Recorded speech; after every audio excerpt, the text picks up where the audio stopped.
Pap Smear. Who's ready? Are you ready? Okay, we won't actually do a Pap Smear today, I know, but we'll go through the steps. First of all, before we get into all that kind of stuff, we should say, why are we doing Pap Smears and who needs a Pap Smear? Well, women starting at age 21 should start having them, and why is because it's a test for cervical cancer. So if we can pick up on the changes of the cervix before cervical cancer kicks in, then we can prevent cancer, prevent surgery, prevent chemotherapy, all those good things, bad things. So we're going to talk about this because it's a good way to prevent it. So what do we need? Well, we need a person, a woman. So I'm not, but I know a lot of people are kind of scared of them. They don't know what to expect, don't know what it's like. Well, in experienced hands, it shouldn't be that bad. Alright, so let's get to it.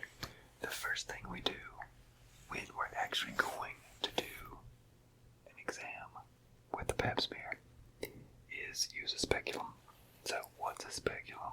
Well, it's a little device here, a little instrument.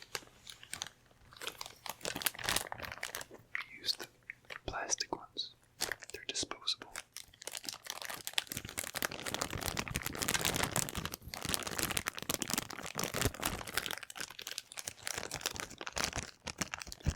Some people use the metal ones that are not disposable. I don't like those. They're too rigid and they're cold. And then you have to disinfect them, so it's a lot easier to use these. These are also nice because they're clear. You can actually see through them, like for the walls of the vagina.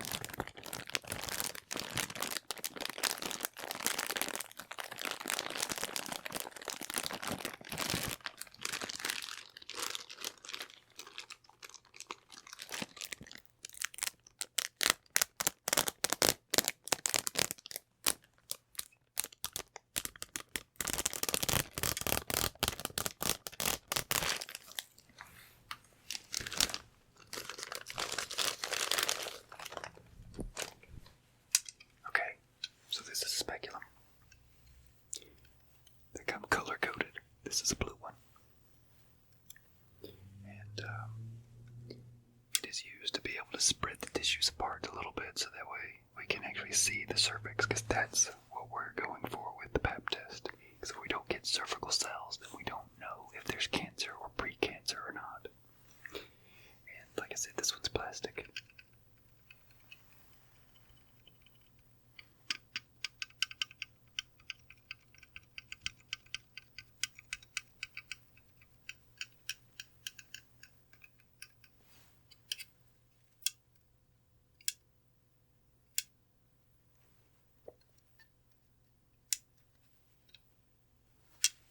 But yeah, this is what it looks like. This would be considered a small one. It's, about the size of my finger, maybe a little bit bigger. Not much though.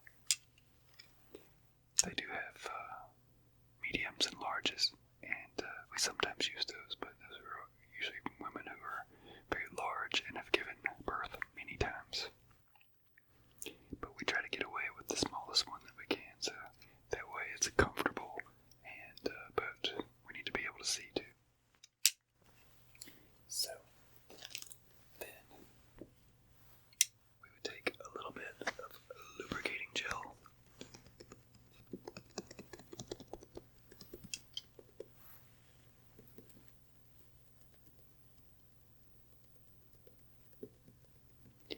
They used to tell us when I was training not to use this stuff because it would alter the results of the PAPs. Lots of studies were done showing that if you use the right one, it's okay.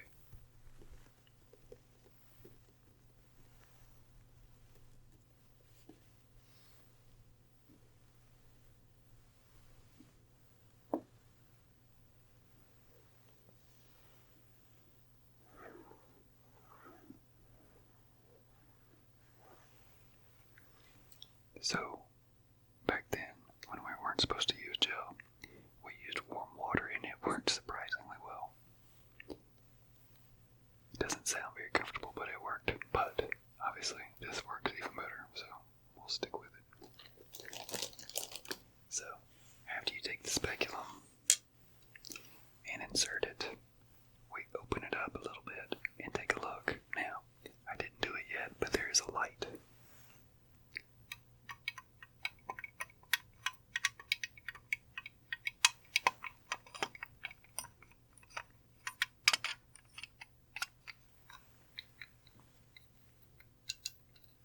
That's another advantage of a plastic one, is that you can use the light and it shines in there very nicely. So, I'm just going to turn the light on so you can see. Look at there, the whole thing lights up. And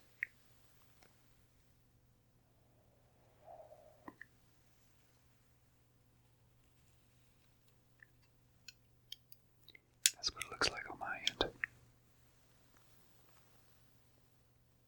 And we look for the cervix, which looks like a little donut. So that is a speculum with a light. So once we're there, we look around, look for any abnormal tissues or growth, look for abnormal discharge. And a lot of times, before we actually do the Pap part of the test, we'll do a swab with just your basic little Q-tip here. Long Q-tip.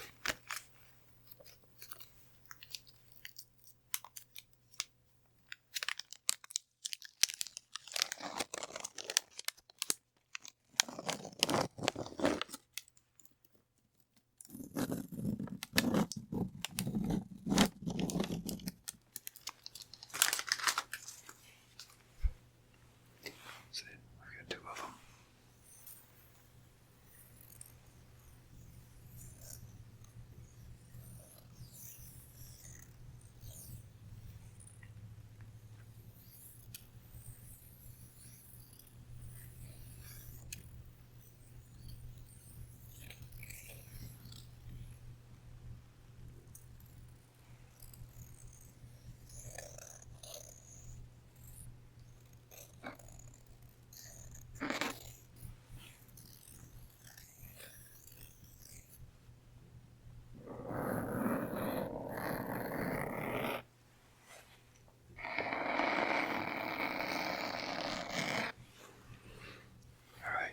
So now, take the Q-tip and go and swab. And I like to swab the cervix itself and then just a little bit of the lateral wall of the vagina, so that way we can get some epithelial cells. And then we use it to look under the microscope. So there's lots of different ways to do what we call wet preps, which is what we're doing now. And I got an itch there, sorry. Good thing it's clean. This is a little tube, and in there I have a milliliter of saline.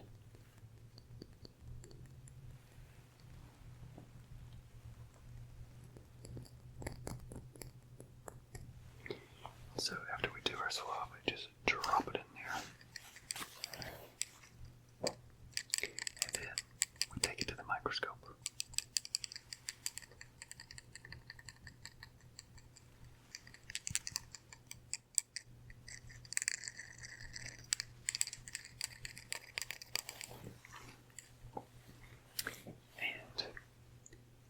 Microscope, we need a microscope slide. There you go. So you can see, just a little piece of glass.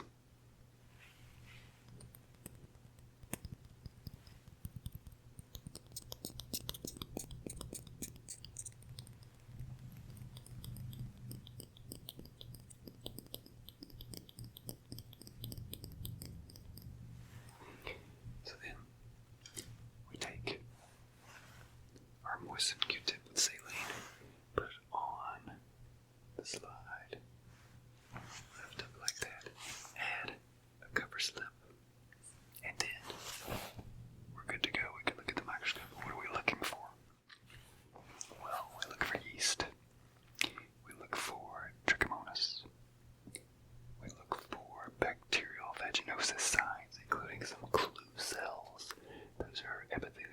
that have bacteria adherent to them, and that's the basic things that we look for. We look for white blood cells, red blood cells, those kinds of things. But let's say we want to use one of those swabs to do a test for sexually transmitted diseases. We can do that. It's a different test though. It comes prepackaged.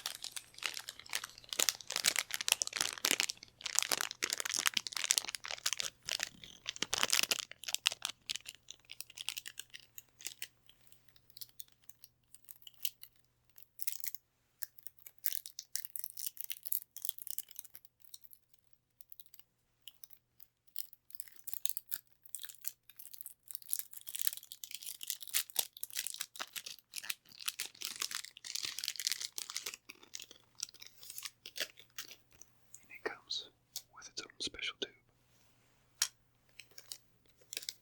It is not saline in there. It's got some kind of preservative. And its own special swab, which is not cotton.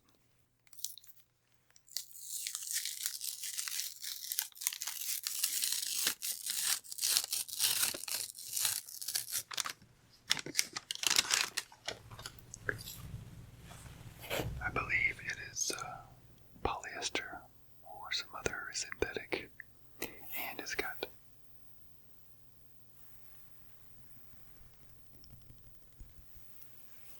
a plastic handle. We don't want to put a wooden handle in our liquid that we're about to do. So then we would also swab the cervix. Take the special tube.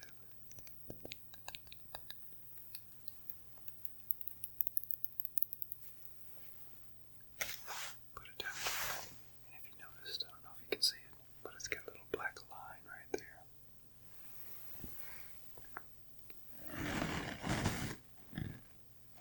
There it is. So then, with that little black line, take it and you just pop it. There we go. This part you throw away. The other small part.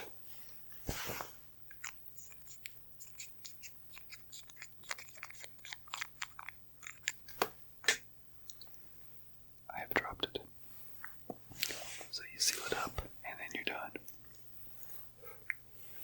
Okay, so now we've done our 2 swab tests that we can do. But what we haven't done is a pap. Why did we do the other things first?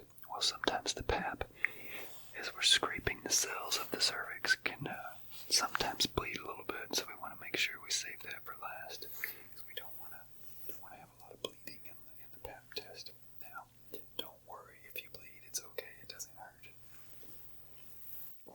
So, this is a file. We used to take a pap by doing, and this is where the smear part comes from. We used to take a little spatula almost and scrape the cells of the cervix and then smear it onto a slide like we did with the wet prep. And then that's what the pathologist would use to look under the microscope and look for signs of cervical cancer. But this test with the thin prep or sure path is a lot simpler, and it's more, I guess, convenient and more sensitive at finding cancer. So this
assess the specimen.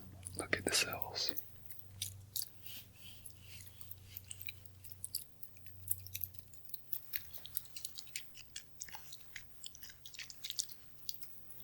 With the Pap smear, they can also check for HPV, which is the virus that causes most cases of cervical cancer.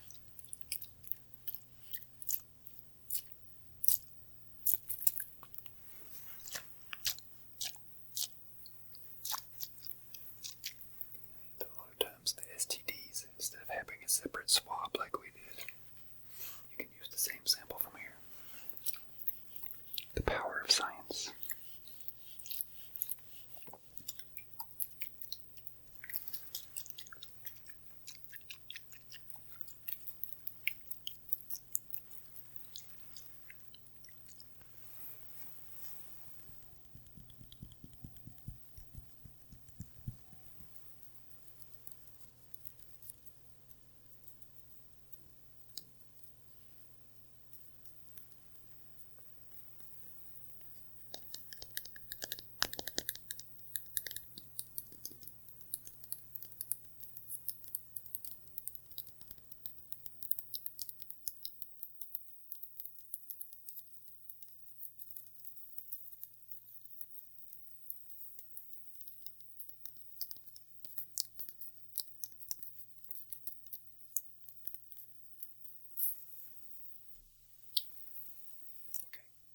Pap smear.